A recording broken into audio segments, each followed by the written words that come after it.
کتنی بڑی بات ارشاد فرمائی، فرمایا لا تقنطوا من رحمت اللہ، تم نے میری رحمت سے نا امید نہیں ہونا۔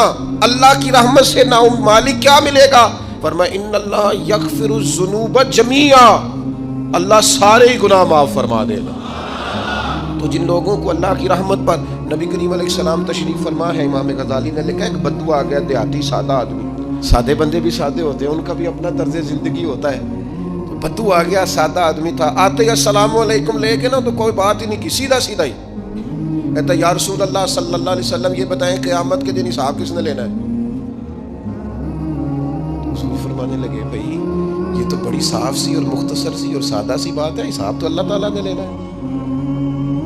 اب اس نے جو لفظ کہے اللہ کے حبیب کی آنکھوں میں آنسو آ گئے، کہنے لگے اگر اللہ نے حساب لینا ہے پھر انشاءاللہ کرم ہی ہوگا۔ تو حضور فرمانے لگے تمہیں یہ امید کس طرح ہے؟ تو عرض کرنے لگے یا رسول اللہ کریم جب غالب آتا ہے تو معاف ہی کرتا ہے، جب کریم کا غلبہ ہوتا ہے نا، کریم بندہ جب کسی پہ قبضہ کر لے تو پھر معاف کرتا ہے، تو اللہ تو سب سے بڑا مہربان ہے۔ وہ بات کی اور اگلا جملہ ہی کوئی نہیں کہا، وہ چلے گئے۔ تو حضور علیہ السلام نے اب اس بات پر رزلٹ دیا، فرمانے لگے کریم محبوب بندہ سادہ تھا، بات بہت بڑی کر گیا ہے، بڑی بات کر گیا، سادہ آدمی۔ میرے عزیز اللہ کی رحمت پر جن لوگوں کو امید ہو، انہیں موت سے ڈر اور پھر جن کو محبوب کی ملاقات کا شوق ہو نا،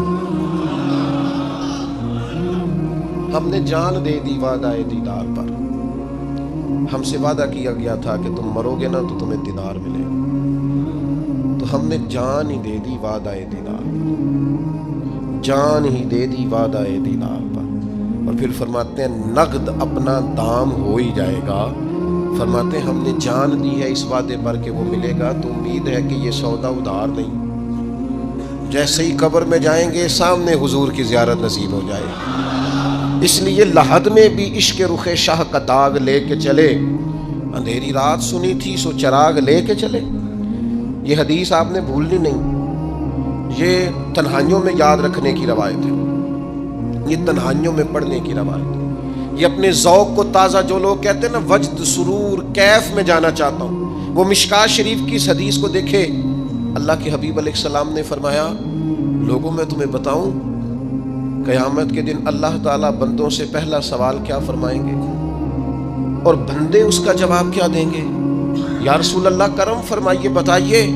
تو کریم فرمانے لگے اللہ تعالیٰ قیامت کے دن بندوں سے سب سے پہلا سوال، اگرچہ بعض اور احادیث میں اور سوالات بھی آئے ہیں قیامت میں جو سب سے پہلے ہوں گے، لیکن اس حدیث میں یہ والا سوال حضور نے بیان فرمایا۔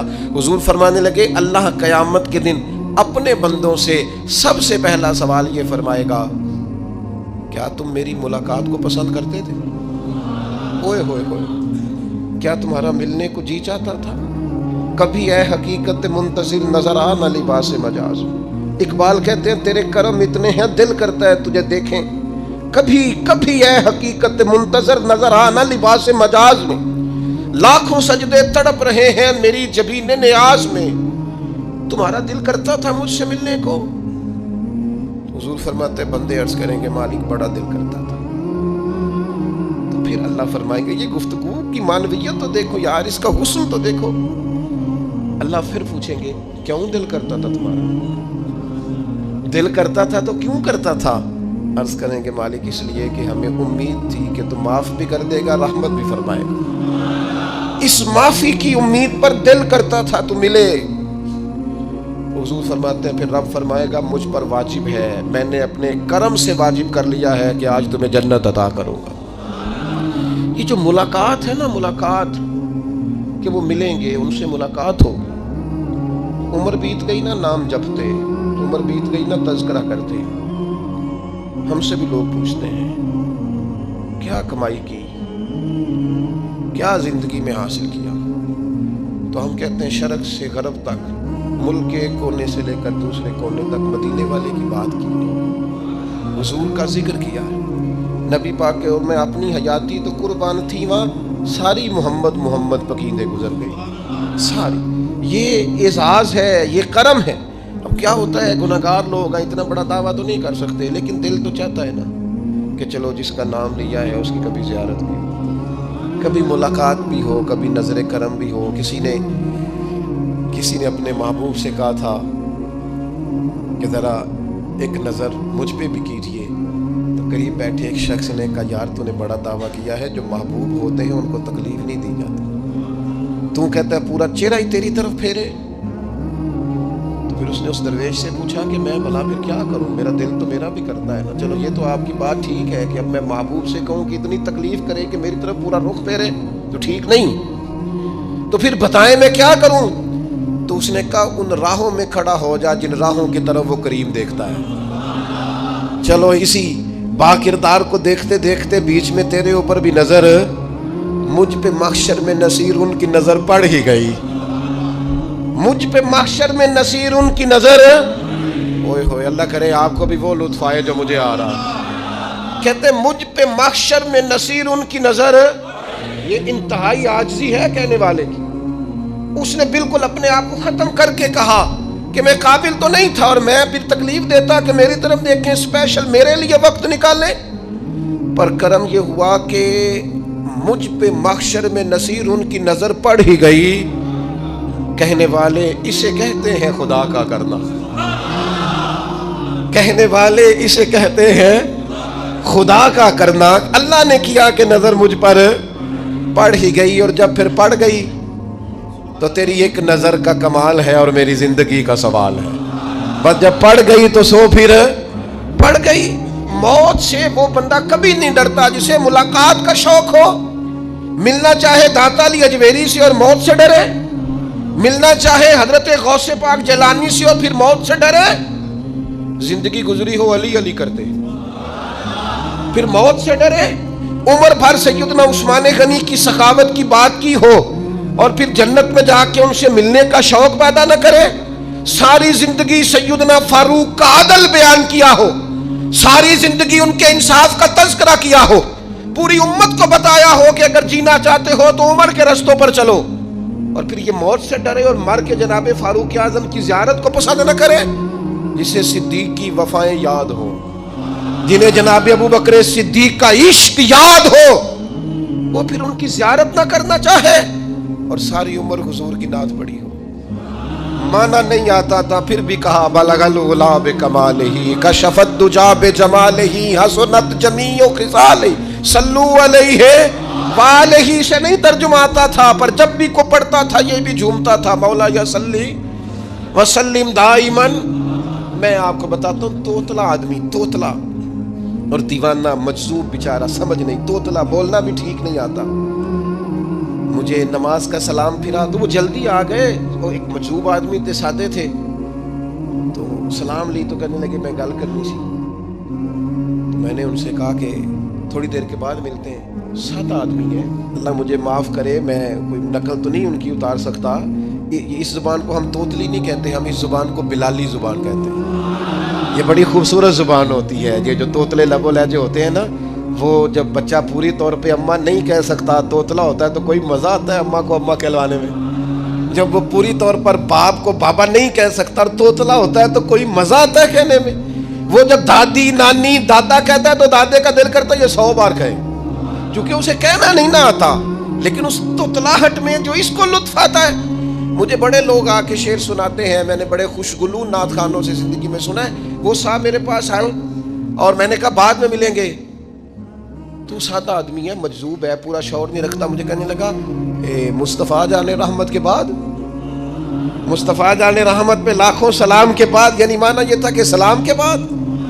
اب بڑے بڑے سریلے بندوں سے بھی بندہ سنتا ہے، میرا دل کرے. اور میں نے جان بوجھ کے ان سے کہا دوبارہ کیا آجے ذرا، کیونکہ توتلے تھے نا. میں نے کہا تو کہنے لگے مصطفیٰ جان رحمت پہ لاکھوں سلام کے بعد. وہ میرے عزیز یاد رکھو، ساری زندگی حضور کی نعتیں پڑھی، نبی پاک کے تذکرے سنے، اب موت سے ڈر جائیں. حالانکہ موت تو ایک پل ہے، پل سے گزریں گے تو سامنے اللہ کا دیدار بھی ہوگا، مدینے والے کی زیارت بھی نصیب ہوگی. تو زیارت ہوگی اور ہر نظر کانپ اٹھے کہ محشر کے دن خوف سے ہر کلیجہ دہل جائے گا. اوڑھ کر کالا جبہ وہ آ جائیں گے اور سارے محشر کا نقشہ بدل جائے گا. یہ موت کا خوف نکالنے والی چیزیں ہیں، ڈر. اچھا مجھے ایک بات بتائیں، یہ میں امید کی بات کرنے لگا ہوں. چلے اب یہ بات تو مشکل ہے پر کرنی پڑے گی، مجبوری ہے، کبھی کبھی ابا جی سے مار بھی پڑ جاتی ہے بندے کو، گھر میں کوئی 2-4 لگ بھی جاتی ہیں، تو اس وقت نا جو سب سے بڑا سہارا کسی کو نصیب ہوتا ہے وہ یہ ہوتا ہے کہ اللہ کرے اماں گھر میں موجود ہو۔ اور میں نے دیہاتوں میں کئی مائیں ایسی دیکھی ہیں جو بیٹے کے حصوں کی مار کھاتی ہیں، ابا نے ڈنڈا لے لیا ہے بیٹے کی غلطی پہ، اب اماں بیچاری سامنے ہو گئی ہے، 2-4 اس نے بھی کھا لی۔ یہ بات آپ سمجھیں، موت کا خوف نکالنے کے مفہوم میں بات کر رہا ہوں، اماں موجود ہو نا گھر میں تو ابا سختی بھی کرنے لگے تو کسی وقت احساس ہوتا ہے کہ جناب یہ سختی نہیں ہوگی کیونکہ میری اماں، اور اماں پوری وکیل بن جاتی ہے کہ نہیں تو نہیں پتا وہ ہو گئی غلطی، وہ فلانے دے منڈے نے خراب کیتا ہے، حالانکہ ہو سکتا ہے اس نے اس کو بھی خراب کیا ہو، لیکن وہ اماں وکیل ہے، وہ وکالت کر رہی ہے اور وہ بے لوث کر رہی ہے، ہوتا ہے ایسے۔ اس بات کو سمجھ لے اچھے طور پر، موت کا خوف نہیں، ڈر نہیں، اس لیے کہ گھر میں ماں موجود ہو تو باپ کا ڈر نہیں ہوتا، تو قبر حشر میں تو رسول کریم موجود ہے، وہاں تو نبی کریم موجود ہے، وہاں تو اللہ کریم اپنی رحمت فرمائے گا بندوں پر، اس لیے خوف نہیں، پینک نہیں، اپنی غلطیوں کا احساس ضرور کریں، اپنے اعمال پر توجہ ضرور دیں، لیکن موت کے خوف تلے دبتے نہ جائیں، انشاءاللہ صبح قیامت کرم ہوگا۔ میرے نبی پاک علیہ الصلوۃ والسلام نے تو فرمایا ہے بس ہم نے ایمان کامل لے کے جانا ہے دنیا میں، حضور نے فرمایا ہے جس طرح 14ویں رات کا چاند چمکتا ہے اس طرح میرے غلاموں کے چہرے چمکیں گے قیامت میں۔ اللہ کے رسول صلی اللہ علیہ وسلم فرماتے ہیں جسم کے جن جن حصوں پر وضو کا پانی لگتا رہا وہ قیامت میں چمکیں گے، دور سے لوگ ان کا نور دیکھیں گے، پتہ چلے گا وہ محمد عربی کے غلام آ رہے ہیں۔ یہ کرم ہوگا صبح قیامت، یہ عطائیں ہوں گی، اس لیے مومن موت سے ڈرتا۔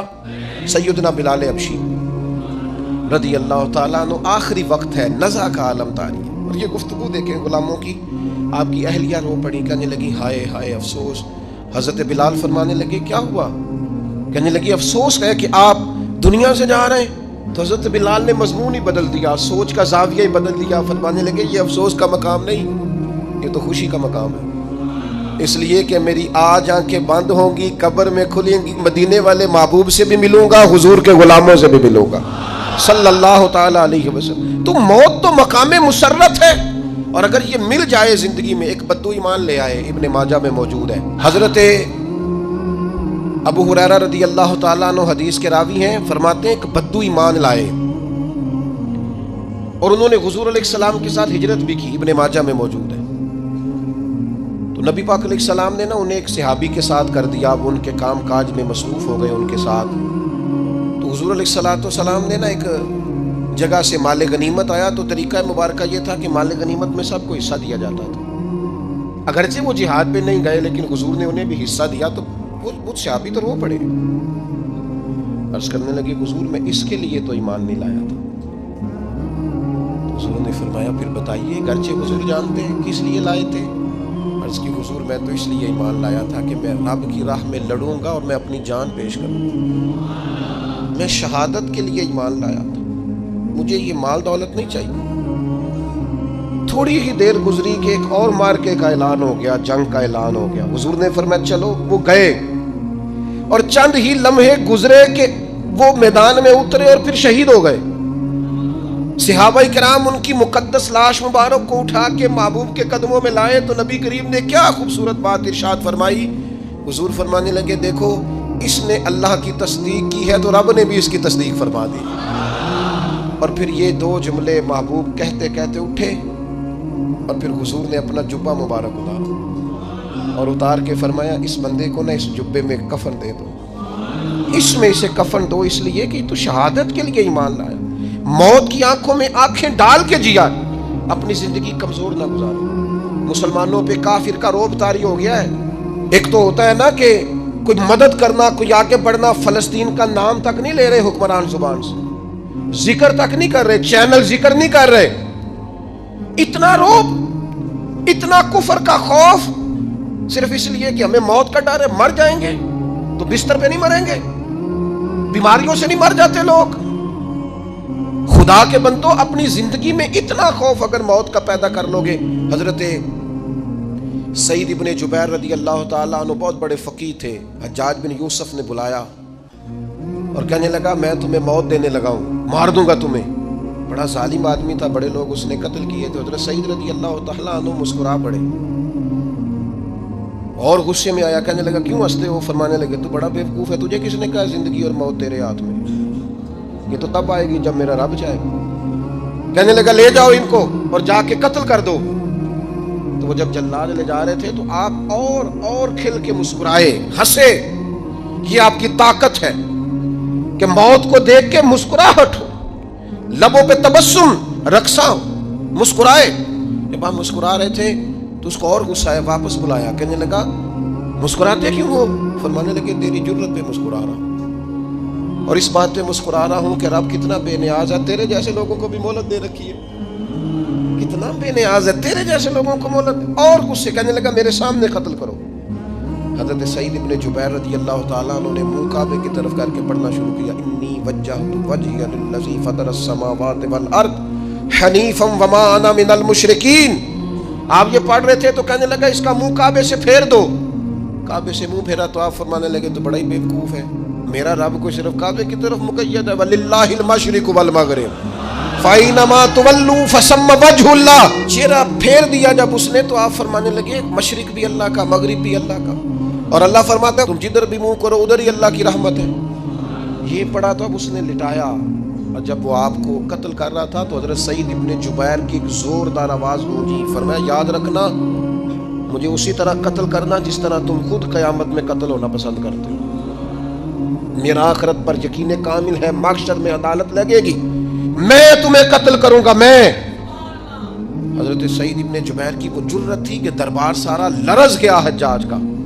حضرت سعید ابن جبیر رضی اللہ تعالیٰ عنہ کہنے لگے اللہ اسے میرے بعد کسی پر مسلط نہ کرنا، میرا قتل آخری ہو، میرے بعد نہ ہو۔ ڈر گئے لوگ، سہم گئے، اور وہ جو جلاد آپ کو قتل کر رہا تھا اس کے بھی ہاتھ کانپ رہے تھے۔ اتنی جرت، موت کا ایک منٹ کے لیے خوف نہیں۔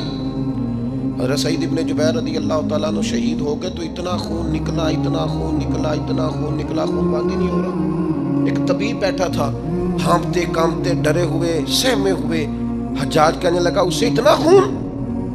تو کہنے لگا بادشاہ میں نے سالوں مریض دیکھے ہیں، اس کو پتہ چل جائے نا مرنے والا ہوں وہ تو اتنا خوف میں آتا ہے، پہلے ہی اس کا سارا خون جم جاتا ہے اور سکڑ جاتا ہے اور اس کا خون جل جاتا ہے۔ یہ جو بندہ تم نے شہید کیا ہے نا اس میں ایک رتی برابر بھی موت کا خوف نہیں، موت کے خوف سے بے نیاز تھا، اتنا خون نکلا۔ حضرت سعید ابن جبیر شہید ہوئے اسی دن حجاج کے پیٹ میں درد شروع ہوا، صرف 15 دن۔ حجاج بعد میں زندہ رہا ہے 15 دن، اور ساری رات تڑپتا تھا، کہتا تھا مجھے خواب میں آ کے پیروں سے گھسیٹتے ہیں۔ حضرت سعید ابن جبیر چلاتا تڑپتا 15 دنوں کے اندر۔ طبیبوں نے کہا تیرا جو مرض ہے یہ کوئی آسمانی عذاب ہے۔ میرے عزیز موت سے ڈرے نہیں، بلکہ جو ظالم ہو ان کو ڈرا دیں، یہ مومن کی شان ہے۔